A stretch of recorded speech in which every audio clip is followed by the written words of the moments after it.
رقم المقطع 1 وعنوانه الحج والعمرہ۔ بسم اللہ والحمد للہ والصلاة والسلام علی رسول اللہ، اما بعد۔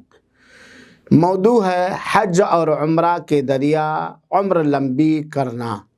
سامعین کرام، اگر آج یہ بات ذکر کی جائے کہ فلاں آدمی نے 60 یا 70 مرتبہ حج کیا ہے، تو اس کا مطلب یہ نکلے گا کہ یقیناً اس کی عمر 60 یا 70 سے کہیں زیادہ ہے، 80 یا 90 سال کی عمر اسے اللہ تعالیٰ نے عطا کی ہے۔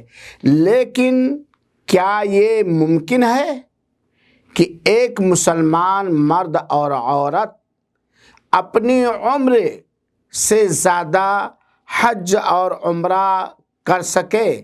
یقیناً ہے یہ ممکن، کیونکہ اسلام میں کچھ ایسی عبادتیں ہیں جنہیں انسان ادا کر کے حج اور عمرہ کا ثواب پا سکتا ہے۔ اس لیے ہمیں اور آپ کو چاہیے کہ ان اعمال کا علم حاصل کر کے بصد اخلاص ادائیگی کریں جن کا اجر اور ثواب اللہ تعالیٰ نے حج اور عمرہ کے برابر رکھا ہے، تاکہ ہم اپنی عمر سے زیادہ حج اور عمرہ کر سکیں۔ اللہ رب العالمین ہم سب کو توفیق عطا فرمائے، آمین۔